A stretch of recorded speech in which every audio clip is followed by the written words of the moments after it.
सकती हैं। बाकी मेरे से रिकॉर्डिंग मांगी थी, मैं भूल गई रिकॉर्ड करना उस पर। और दूसरा क्या कहते हैं, बाकी अलग अलग उपाय हैं, वो तो आप सब जानते ही हो, ग्रहों के हिसाब से नहीं भी है, लेकिन अगर फिर भी कभी कभी कोई ऐसा उपाय आपको करने की नौबत आती है, या कभी आपको लगता है कि जैसे कुछ रुकावटें आ रही हैं, काम नहीं बन रहे हैं, या कहीं ना कहीं आके आपको लगता है कि आपके हर काम में ब्लॉकेज आ रही है। लेकिन मैं ये उनके लिए नहीं बोल रही जिनके ऊपर तंत्र मंत्र हो जाता है, या जिनके ऊपर लोग गलत काम करते रहते हैं। उन लोगों के ऊपर ही छोटे मोटे उपाय कभी फायदा नहीं करते हैं। उनके ऊपर अगर कोई चीज फायदा करती है तो भगवान, अगर भगवान से वो कनेक्टेड है, भगवान की पूजा कर रहे हैं, तब उनका बचाव होता जाएगा, नहीं तो बहुत मुश्किल है। पर वैसे बहुत इजी उपाय है जो कहते हैं कि सबको करना चाहिए।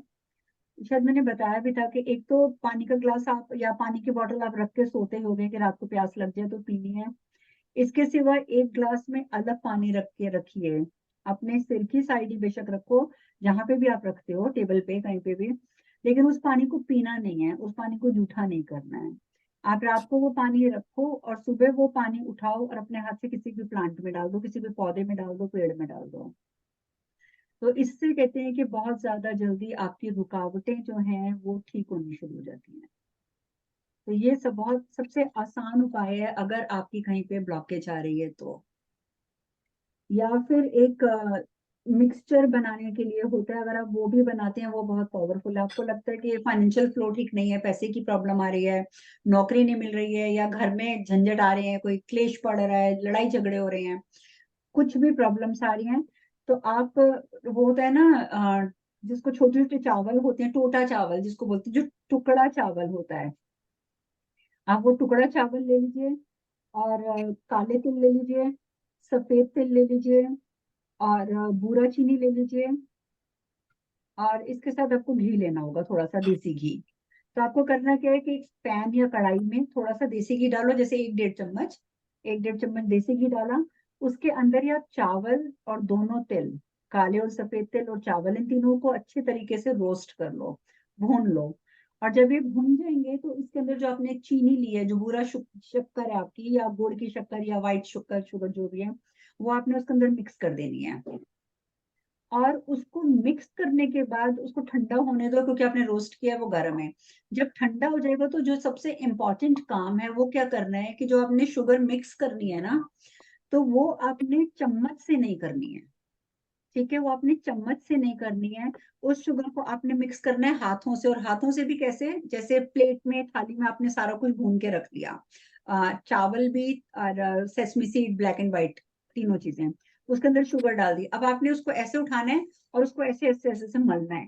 मतलब आपकी दोनों हथेलियों से उसको अच्छी तरह मलना है, सारा मलना है। उससे क्या होगा कि कहते हैं, क्योंकि उसके बाद आपने उसको डोनेट करना है चींटियों को।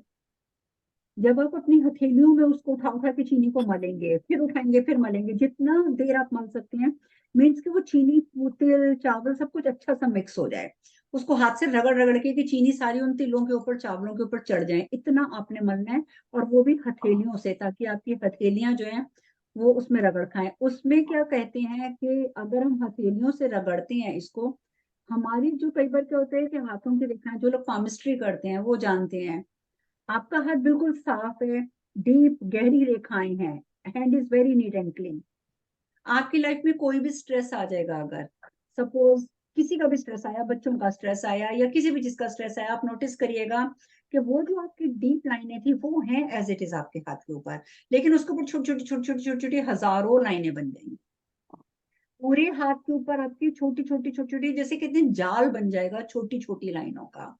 तो जब हम इसको हाथों से रगड़ते हैं उस चीनी वगैरह को, तो हमारी वो जो स्मॉल लाइंस हैं, जो जिसको कह सकते हो कि सरकमस्टेंसेस की वजह से जो क्रिएट हुई हैं, वो लाइंस आपकी रिमूव हो जाएंगी। तो आप इस तरीके से उसको मल के ठंडा करके उसको एक बॉक्स में बंद करके रख दो। ठीक है, किसी भी बॉक्स में बंद करके रख दो, और एयर टाइट में रख दो। और उसके बाद आपने फर्स्ट डे, जैसे आपने जिस दिन बनाया, आप उस बॉक्स के अंदर हाथ डालो, ऐसे आपने उठाया, आपके हाथ में जितनी क्वांटिटी आ गई एक बार में, उतनी क्वांटिटी ले जाओ। और जहां पर कहीं पे भी पेड़ है, जहां पे आपको पता है कि यहाँ पे चींटियां खा लेंगी, उस पेड़ पे डाल के आ जाओ। लेकिन पेड़ पे डालते समय आपको प्रार्थना जरूर करनी है।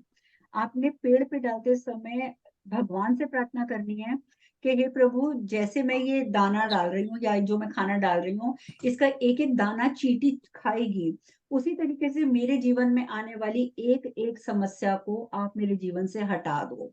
जैसे चींटियां खाकर उसे क्लीन कर रही हैं, ऐसे मेरी भी जिंदगी को आप साफ कर दो, मेरी भी सारी समस्याओं का खात्मा हो जाए। और फिर आपने वो एक मुट्ठी उसमें डाल देना है।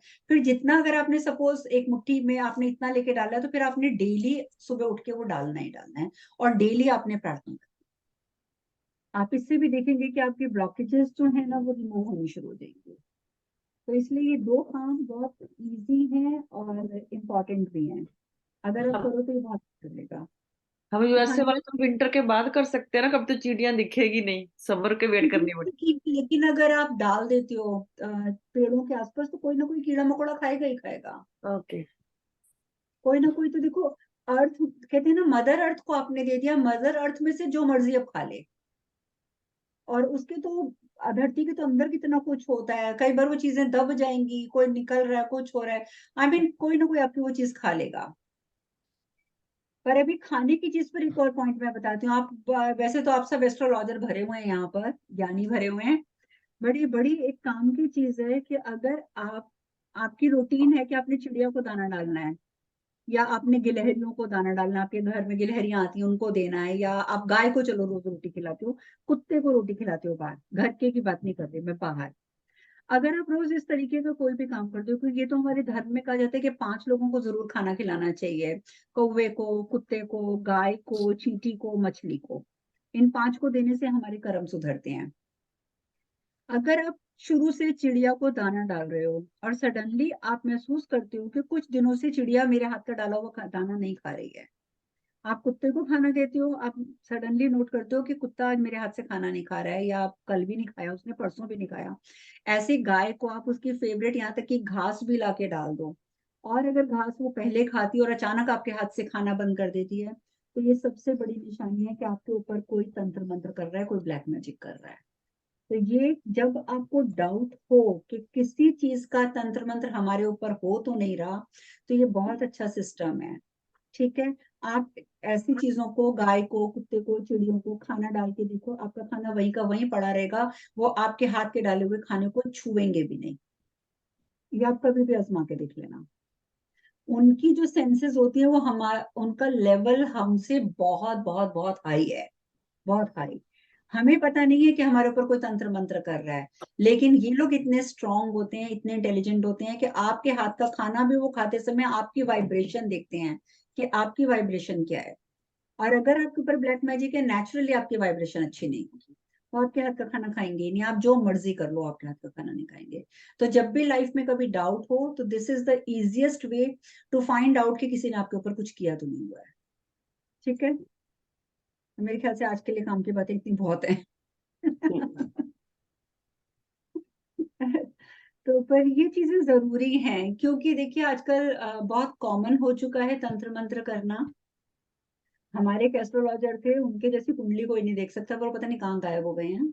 तो तब वो, उन्होंने कितने साल पहले बताया था कि 2020 के बाद धीरे धीरे वो स्टेज आएगी, 2020 के बाद, कि किसी को मारना भी होगा ना, तो वो गोली नहीं चलाएगा, वो चप्पू नहीं उठाएगा, वो बम नहीं फोड़ेगा, वो बैठे बैठे तंत्र मंत्र करेगा और सामने वाले को मारेगा। तो वो सिचुएशन अब 23 में आ चुकी है। आजकल आप देखो, एक ईंट उठाओ, 10 आपको ये काम करने वाले मिल जाएंगे।